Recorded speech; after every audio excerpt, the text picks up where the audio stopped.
मालेगाव तालुक्यातील अजंत पंचवटी कॉर्नर येथील नीलकंठेश्वर मंदिरापासून वर्णे वनेश्वर मार्गे सिद्धेश्वर महादेव मंदिर सातवाडीपर्यंतची पहिली श्रावण कावड यात्रा 17 ऑगस्ट रोजी मोठ्या उत्साहात आणि भक्तिमय वातावरणात संपन्न झाली। सकाळी 9 वाजता यात्रेला सुरुवात झाली। अखिल हिंदू समाजातील शिवभक्त महिला पुरुष कावड समितीचे पदाधिकारी सामाजिक व राजकीय कार्यकर्ते तसेच ग्रामस्थ मोठ्या संख्येने सहभागी झाले होते। महिला भाविकांनी डोक्यावर कलश वाहतात कावड घेत भगव्या वेशात सहभाग नोंदवला।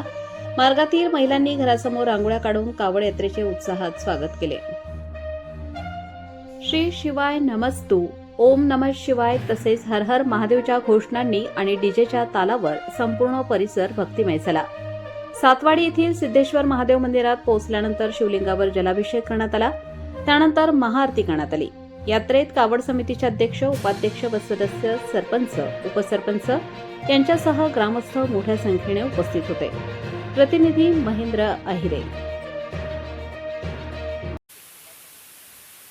प्रथमतः मी प्रबंधभूमी महाराष्ट्र न्यूज या चॅनलचं मी स्वागत करतो की त्यांनी आजिंगला येऊन कावड यात्रेचं जी काही उज्ज्वल परंपरा चाललेली आहे ते त्यांनी मुलाखत घेण्यासाठी आला, त्याच्यासाठी मी गावाकडून त्यांना धन्यवाद देतो। गेल्या 4 वर्षापासून ही कावड यात्रांची चाललेली आहे। महादेवाच्या प्रती असलेली श्रद्धा आणि याच्यातून जो आनंद मिळतोय, जी उज्ज्वल परंपरा मिळते, जी सनातन धर्माचे जतन होत आहे, त्याच्यासाठी आपली ही परंपरा आज सर्व पायी अजंत वंडेर ठाकुर्डीच्या महादेव मंदिरापर्यंत जातात। हे अतिशय आनंदाची क्षण आहे। सुरुवातीला मोजून 11-20च जोड्या होत्या, आज यावेळी जवळपास म्हणजे असंख्य परिवार ह्या कावड यात्रेमध्ये सहभागी झालेले। सनातन धर्म हा आणि पुढच्या पिढीसाठी हे असं मार्गदर्शन असणं ह्या चालीरीती जोपासणं फार गरजेचं आहे। जय हिंद, जय महाराष्ट्र। धन्यवाद। उद्दिष्ट काय नाही, सकल हिंदू समाजाला सुख समृद्धी नांदावी यासाठी परंपरेने चालू असलेला उत्सव आणि 4 वर्षापासून चालू केलेला ही कावड यात्रा ही सकल हिंदू समाजासाठी परमपूज्य प्रदीप मिश्रांनी दिलेला मंत्र तो जोपासण्याचा प्रयत्न केला जातो सकल समाजामार्फत। याचा काय सांगू शकाल, भाविकांना काय सांगू? भाविकांना काही नाही, प्रदीप मिश्रांनी चांगलं उत्कृष्ट मार्गदर्शन केल्याने की अनेक भाविक घडत आहे।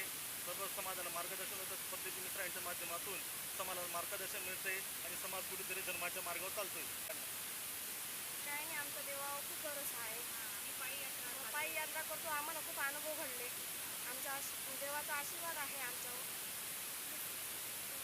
देवाकडे नेहमी असाच आशीर्वाद राहू द्यावा।